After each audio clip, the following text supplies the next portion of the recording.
Okay, so my name's Dan Fasher. I'm a consultant musculoskeletal radiologist in Harrogate, but I'm here in my other role as clinical lead for the Yorkshire Imaging Collaborative. I think it's by now a project that you've all probably heard something about, and certainly some of you here are very deeply involved. So this is going to be a short talk to introduce the project at its most basic level, and then I've left plenty of time available for you to ask whatever you'd like about it. So what we're aiming to do is connect 24 hospitals across 8 trusts covering a population of 2.3 million people in Yorkshire onto one large imaging network. Each of the trusts will have their own packs, but they'll all be connected and the images and reports shared across them. This is what the collaborative looks like geographically, so it stretches all the way from Airedale on one side across to the coast and down into North Lincolnshire on the other side. Every patient in Yorkshire should be able to attend an appointment and have full availability of their medical images and the associated reports at the point of care delivery. And it's actually amazing that in 2018 that's not possible. When you just speak to patients, they can't believe it, that they can take a photograph and it's instantly shared to their relatives wherever they are in the world, but they can have an X-ray down the road and we can't see it here. The way the programme looks, we've got 2 arms to it. We've got a technology programme, which is about sort of getting the new packs set up, creating a good enough network between all the trusts, and it's going to be a mesh network, a bit like a spider's web rather than just a big hub and spoke, and that means that if the central bit went down, that it still works via all the other connections. It aims to provide imaging awareness, and that's a really important fail at the moment, which is that when you look at a patient's timeline, right now, apart from in your own trust, you don't have vision of what they've had everywhere else in Yorkshire. And that's the aim, so that you could see if they had a scan 2 days ago over in Leeds, Bradford, Harrogate, wherever. And then you'll be able to fetch the image and view it. And we're also aiming for good remote access so that we can work more flexibly. On the other side, we've got a business transformation program, because we're going to have to learn how to use this new software to get the best out of it. And there are a number of work strands to that. So we'll look at what common practices we've got that we can share, core services which we don't need to replicate, common processes and workflows, and sharing of expertise in more niche subjects, and load balancing will be possible. So what I mean by that is, if one hospital is starting to struggle with an aspect of their work, like their plain film load, then they might open it up to the collaborative and say, could you help? Would anybody like to do some extra reporting for that hospital until they're back on track? By coming here, I'm explaining to you that you've got a unique opportunity to get involved in this, because unusually for an NHS project, we haven't had a top-down approach. We're being asked to design this as radiologists. And so I want everybody this is going to affect to be involved in some way. The ways to get involved easily, well, you're getting involved today, but you can find the project at yorkshireimaging.org. That's its landing page. That's got a number of other things linked off it. So there's a forum which you can sign up for. And that's a good place if you're coming to workshops, for example, to share discussion before and afterwards.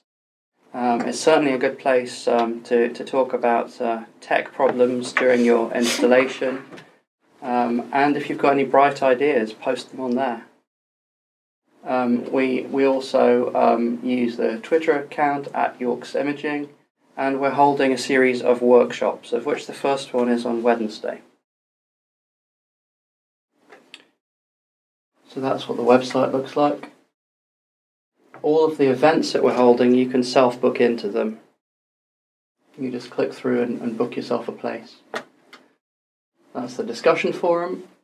Again, you can just create an account and go for it. and the Twitter.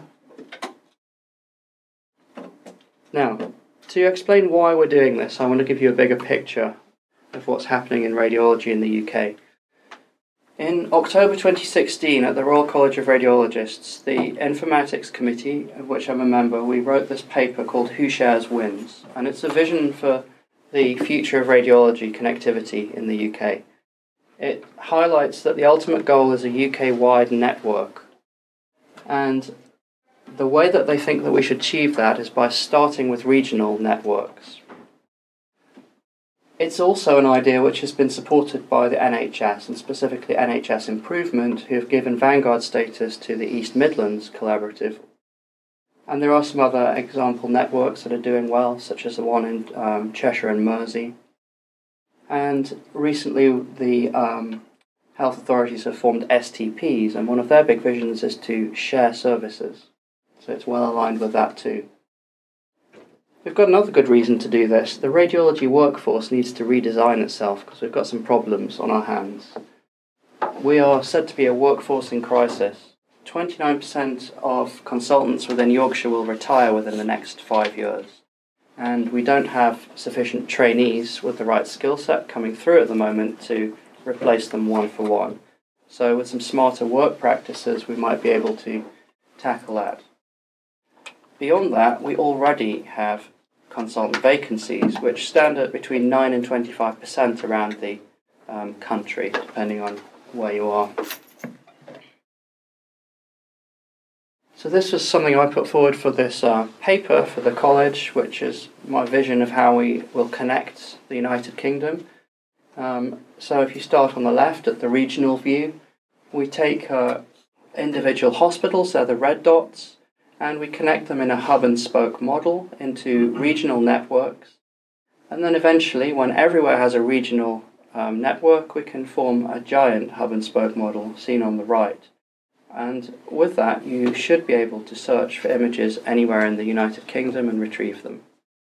We're some way from that yet, but my job here is to get Yorkshire on track and ready for it.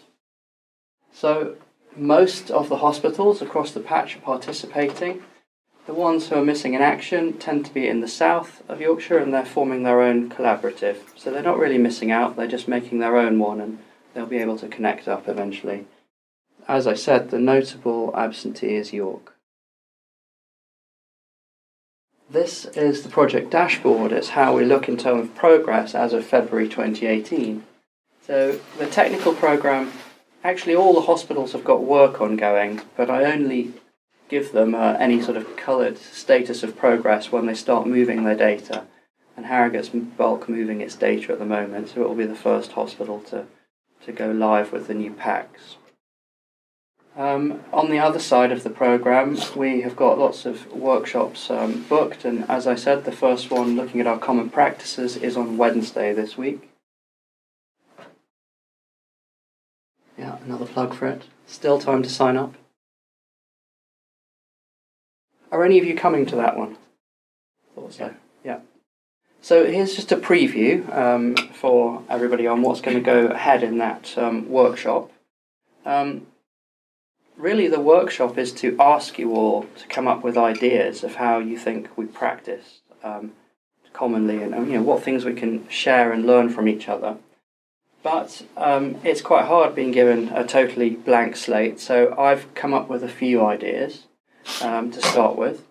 So we start with the ever-contentious idea of common scanning protocols.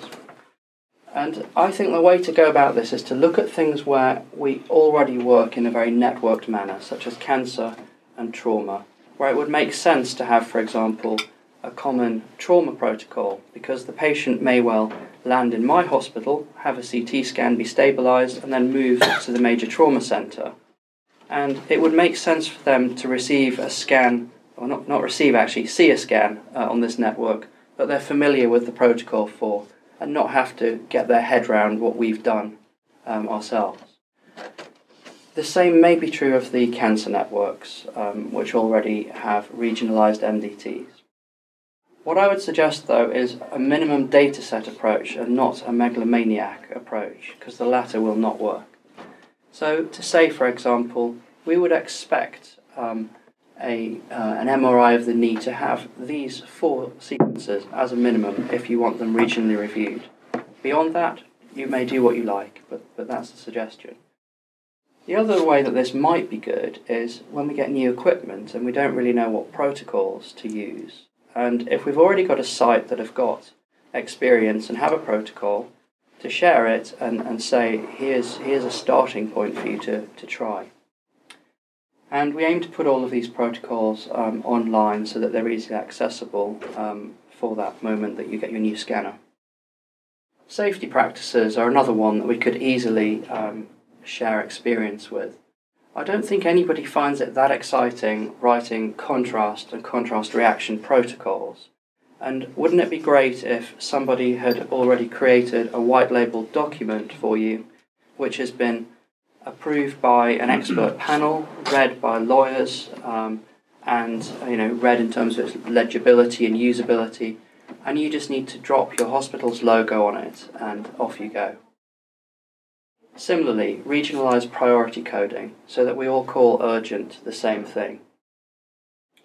Dose management standards.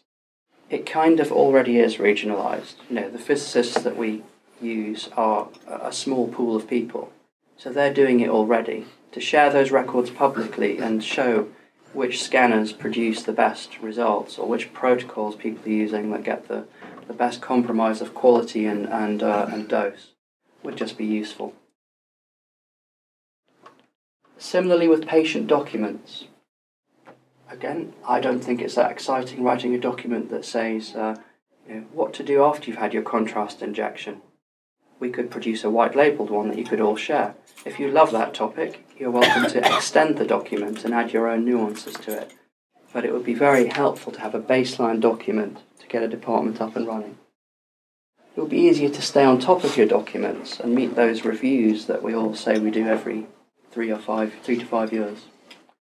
We could deburden service managers and potentially reduce medico-legal costs by having one document robustly reviewed. Think about staff training in the short and long term. We've got a huge task ahead of us, which is to train everybody on this new PACS.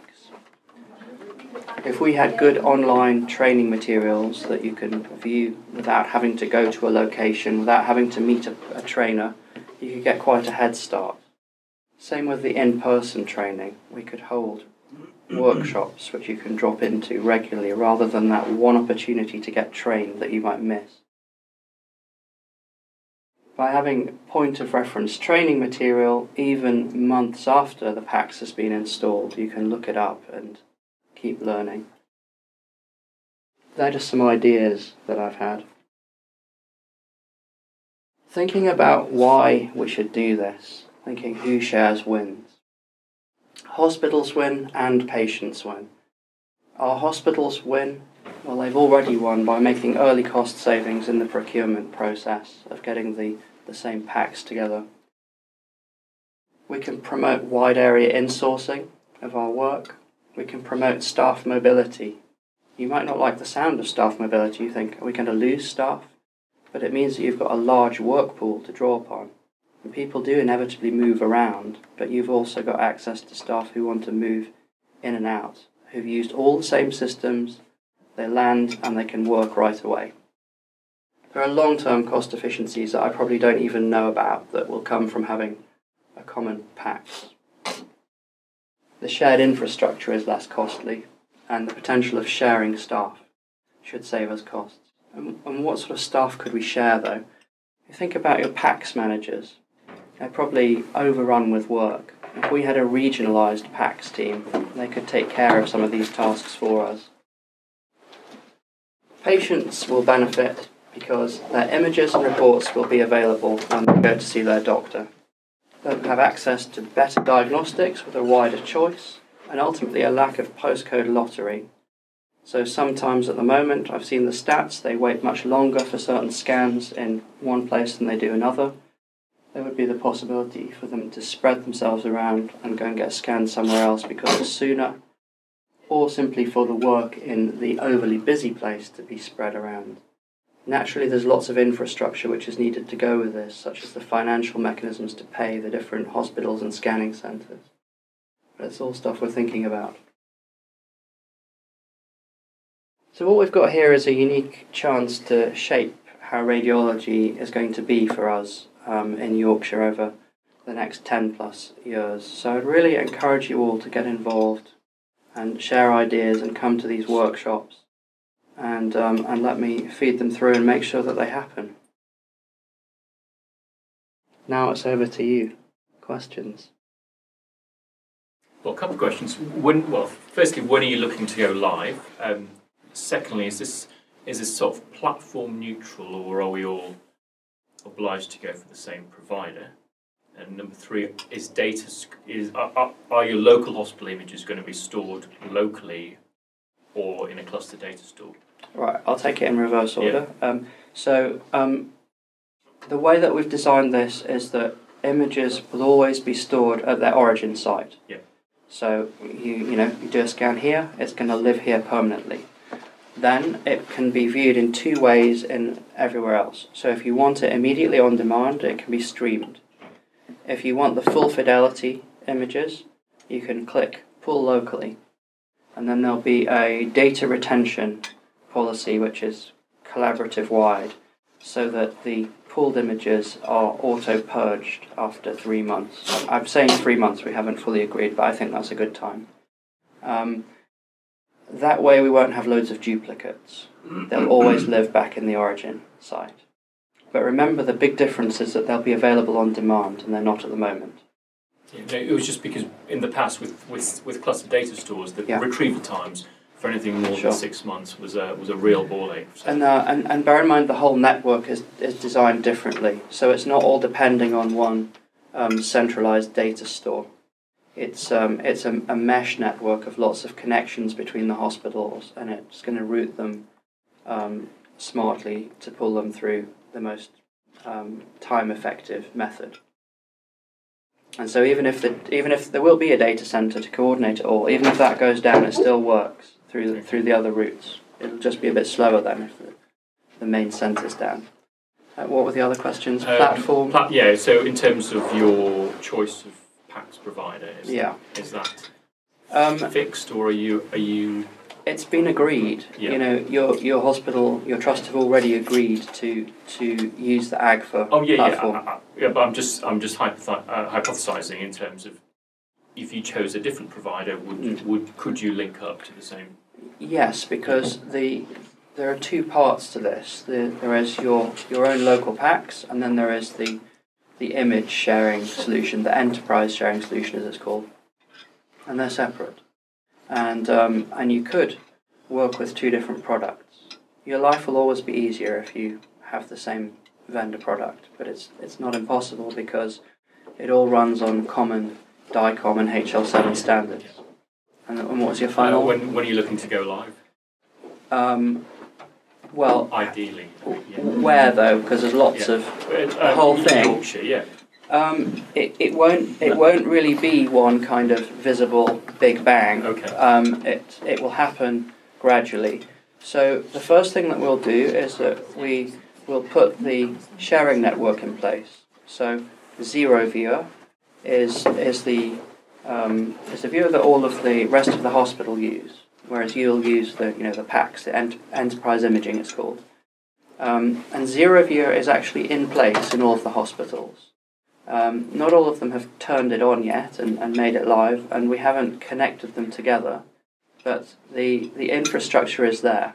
And so over the course of this year, various other hospitals will start appearing on it. So Harrogate's on there and visible already, and Leeds is going to be visible next, and they'll just gradually appear.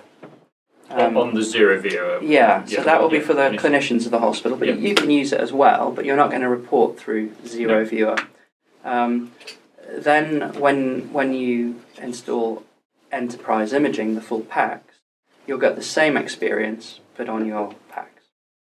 So the plan for us at the moment, in terms of without the project or the whole programme slipping any further, is about February next year to be live with enterprise imaging.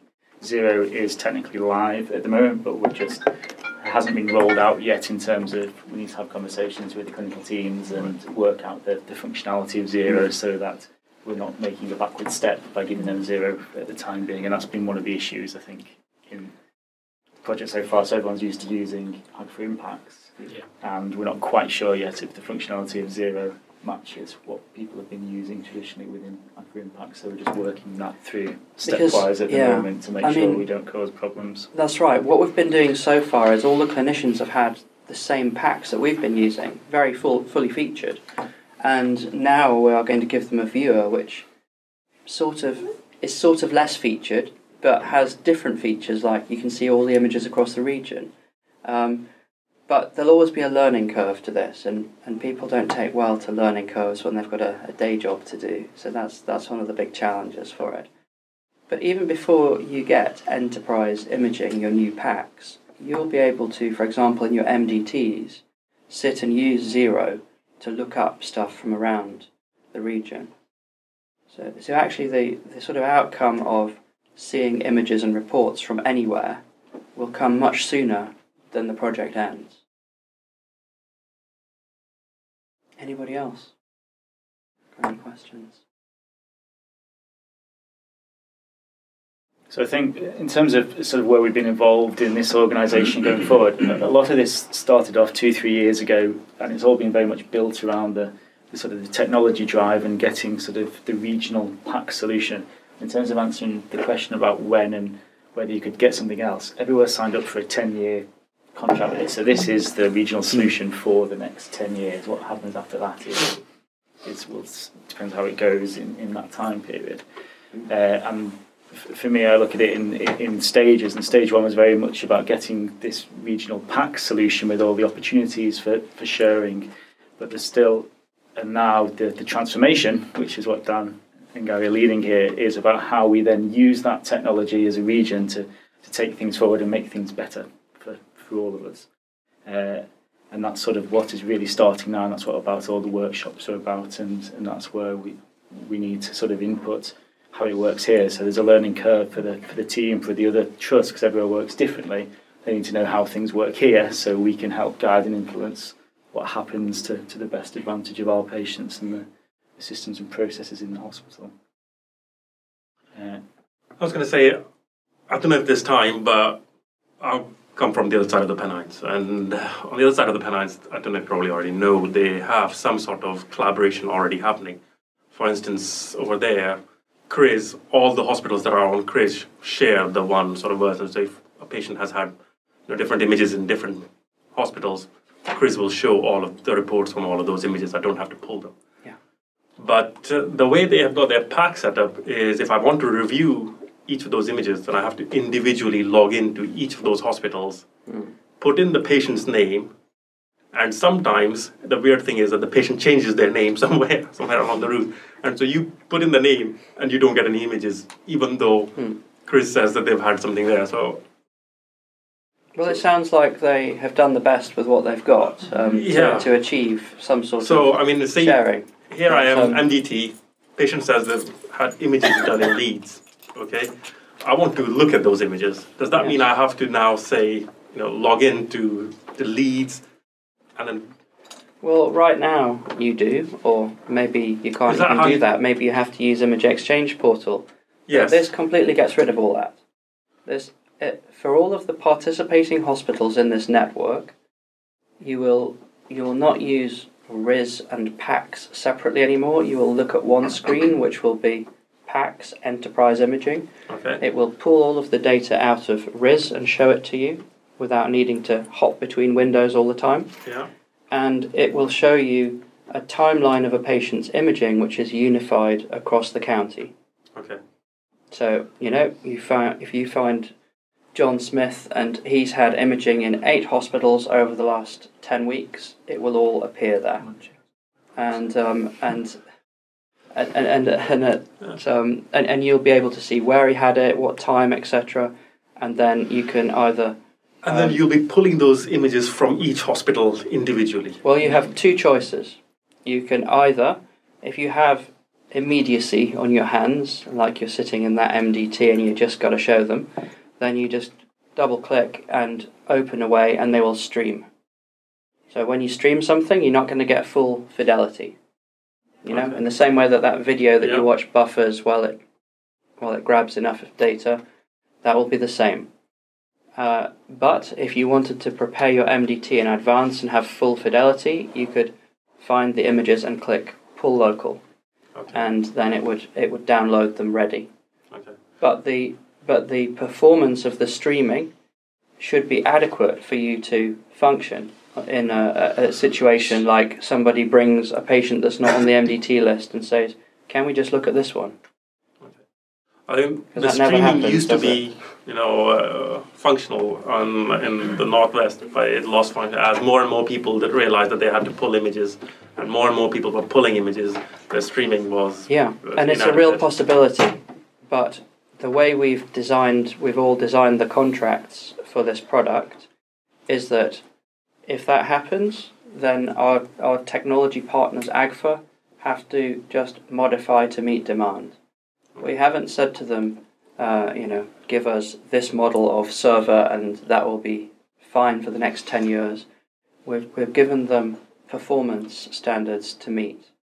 So it says things like, we expect a remote image to be streamable and visible within 3 seconds, even if it is a whole body CT scan. And so that's how we've specified the contracts, and it should protect us against creeping performance issues. The biggest limitations Would we get the report as well? How would that work? Yes. Streaming. The reports will always, that's the core aim of this, is that the reports are available as well. Yeah. For streaming as well as downloading. As well. Yes. Yeah. Well, that's easy. It's just text. It's very lightweight. And you'll get that before you see the images. The problem would be the networks. To be honest, it won't be the software. It's the NHS N3 networks that would be the.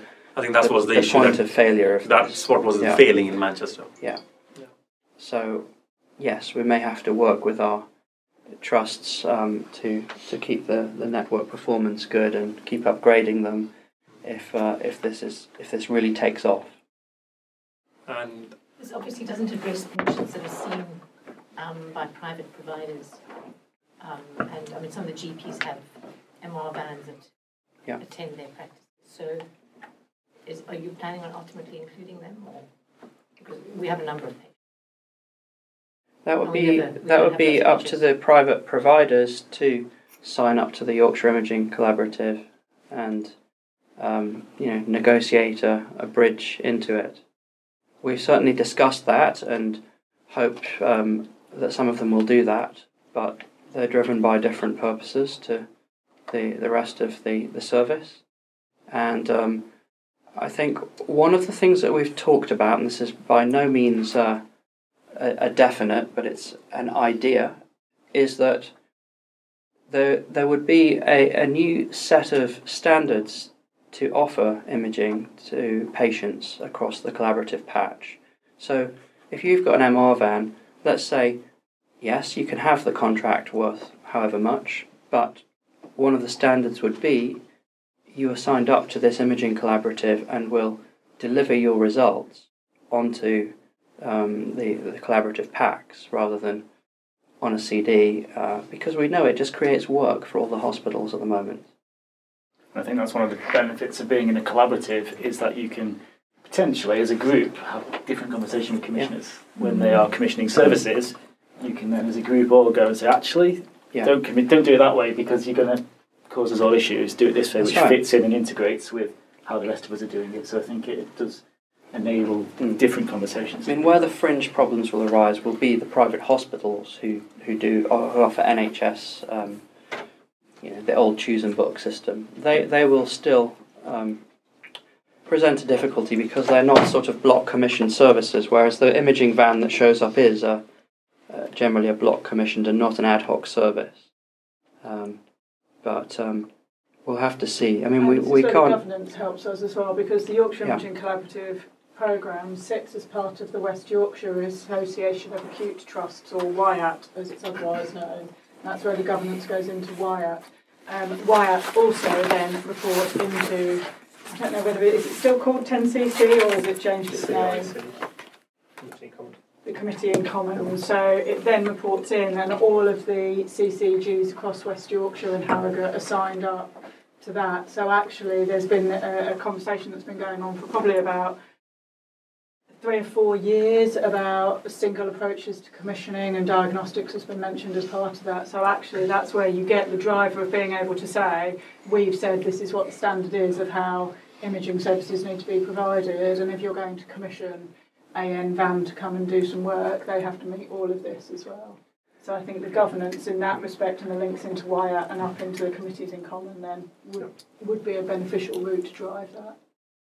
And there are all sorts of issues like this that we're talking about. I mean, you think about another one is sort of data retention policies across the collaborative. You know, how long we're going to keep patients' images for, how long we're going to keep temporary transferred images for when they land on a foreign PACS, that kind of thing. But it's all stuff that is quite dry topics that would be really well dealt with from a collaborative. And hopefully it just shows you that the first perception as on the ground radiologists that you get is, oh, imaging collaborative, you're going to tell me to do more work or work differently. We all think it's going to get worse somehow. Actually, it could take away some of the really frustrating things that we have to deal with, like writing data retention policies or that kind of stuff. And I think that's one of the beauties of it, is that we could probably focus more on the stuff we enjoy rather than some of these challenging managerial aspects of our jobs. So I suppose we've got a spectrum of consultants and registrars and things in the room. So looking to the future, obviously, if trainees are here and going to stay in the region, this is going to be a big part of the future in terms of how services are designed. So I think there's an intention to have trainee involvement in. Absolutely, I'll be coming to chat at one of your, or several perhaps, of your academy days to get ideas, because it's possibly even more important to hear your views, because by the time it's fully fledged and up and running, then you're going to be consultants hopefully in this area. I'd like to ask the registrars here about one of the ideas that we've been talking about, which is to do a region-wide on-call. So at the moment, let's say you head off to Bradford and you have really busy, horrible on-calls, so I hear, and perhaps you come to my place and have nicer on-calls. What about the idea if you went to an imaging centre, perhaps in Leeds, and you had 3 of you, I'm picking a number, but 3 of you on call, all of different experience levels, 5th year, 3rd year, 2nd year, I don't know. And you had 2 consultants supervising you on site until 11 p.m, and then on call for backup after that, but able to view images from home as well. But you read the radiology for the whole of the 8 trusts through the night. What are your initial thoughts on that kind of idea? That's a really good idea. But you just need to be careful. Yeah, you need to be careful with the whole having a senior and junior, because I'm not sure how that would fit into the structure of what registrars are available, and you wouldn't want to make more seniors have to be on call more often or anything like that. Because there's usually more juniors around than seniors. Yeah. I mean, you've got to bear in mind that I haven't been a registrar around here, so I'm having more than conceptualising. But would be good. Like every other aspect of this, it would be designed with you and your heads of training very involved. But it's an idea. One problem you'll have, if I may say, is when I was at the last workshop at AGFA, we spoke a bit about the future in terms of the STP part of things, and you still have the same number of people and the same amount of work. So you mentioned the figure of 3. There's no way that 3 registrars will manage the regions on call. I mean, 1 registrar will manage only our patches. So if there's 6 patches, you're going to need 6 registrars. It's just where it'll be. Yeah, I mean, to some extent it works on the fact that you're not always you're not always working for every moment that you're on call, and actually, if you put you all together, it could you could help each other. I mean, I worked in this system in Australia where we covered a whole state's imaging on a night as a team. We were 4 registrars covering a population of 3.6 million over a much bigger area with many more hospitals than we're talking about, and it worked. It worked fine, really, but it's just a topic for debate, really. I spoke with the Mersey registrars, and they didn't like it. Yeah. What did they not like about it? They felt that it negatively impacted on their training. They felt that when they were in the hub, they were working like crazy. They felt confused by the different policies from the different hospitals. And in the end, basically, they were dissatisfied. Well, interesting. Confused by the different policies. And is that because that collaborative didn't take on policies, for example, like we're trying to? I don't know the answers. I suspect you'll invariably have things like, we would accept, say, a CTPA after 10 o'clock, and another trust wouldn't. And when you have a trainee trying to work out which hospital accepts what. Yes.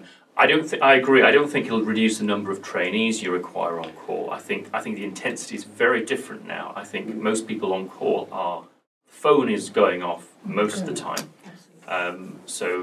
But in terms of the idea that a pool of people might be able to bounce off ideas with each other. Maybe. Yeah. The other side of it as well is with the consultants on call. I mean, most of our consultants are on the on-call rota. That's not the case in Leeds. Now, you may find that then brings up issues of discontent where there's some people who choose not to be on call and are allowed to by their trust, whereas others aren't. That could create a lot of division. See, the thing is, in our trust as well, we promote clinical engagement. I mean, it's part of the way we do things in this department. So we value the interaction we have with our clinicians. We don't operate the system after hours where the clinician orders a scan and we just do it. I mean, there's engagement, there's discussion, there's advice, etc., and you can't do that by reducing the number of people that just won't work. No, I guess me picking 3 wasn't the right thing, but it's actually because I don't have a clue what the correct number would be. But the idea is not reduction in workforce in this programme. We're behind on numbers. We know that, and we must all keep pushing for more appointments. We've got statistics that show we're behind on recruitment, but it's a way of just saying, can we make our work environments a bit better for the people who are already there, and also just make it a modern, technologically advanced workforce, but also have a culture to match that, so that people want to come and work in this region and want to come and stay here. I mean, one of the great things about having this is that potentially you can work as part of a much bigger picture and be in a small hospital somewhere. So that appeals to me. I can work as part of a bigger MSK network and live in a location that I like, or even live more remotely than I would have to work in such a thing, because it's all possible with the tools nowadays. But what the tools don't automatically give you is the work culture that goes with that, and that's what we all have to work hard on. Just dropping a new PACS in won't make everybody want to work together. Yes, it does beg the question, who decides the protocols then? Presumably the teaching hospital feels... I think you have a collaborative. You have a committee. If you want to engage, you engage.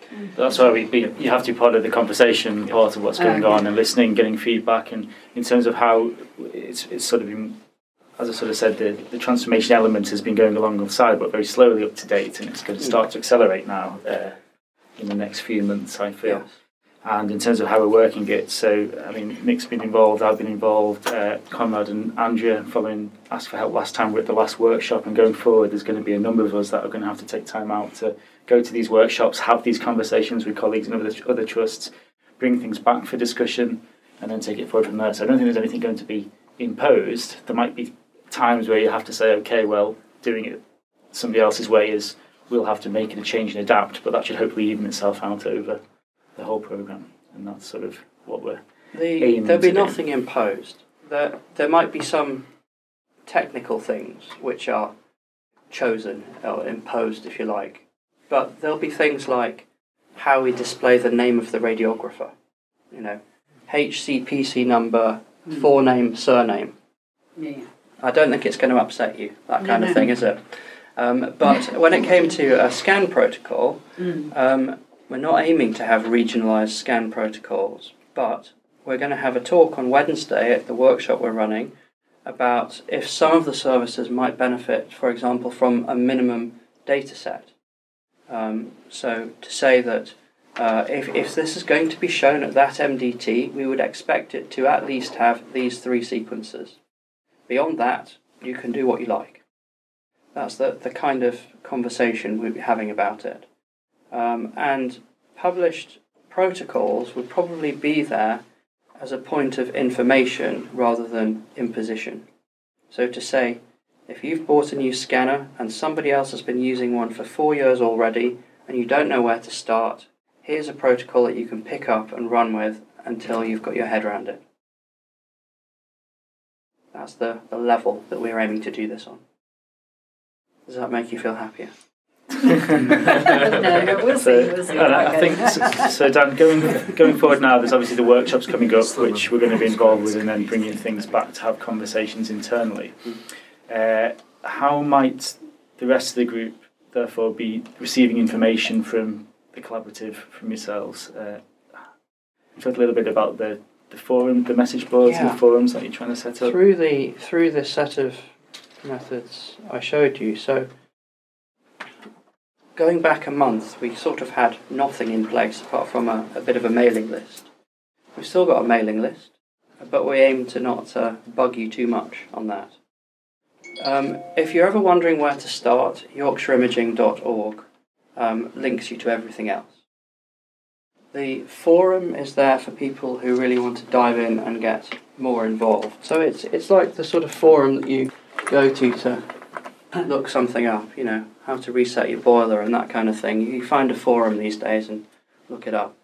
And it is a great place if you've got an idea or a concern to just sign up and hop in there and post it.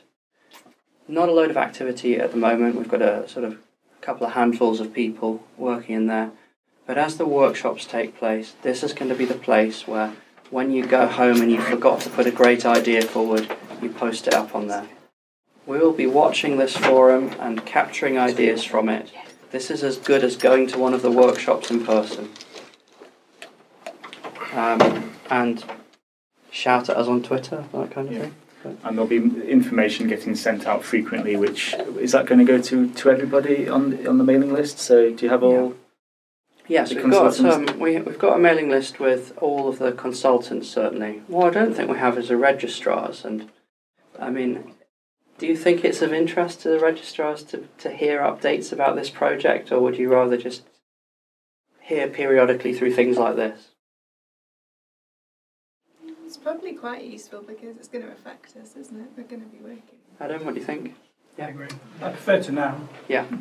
But it's also then about inputting ideas, because you can then see something and you can challenge it, or you can say, actually, that sounds fantastic, and things like that. So you can just be involved in the conversation would be good.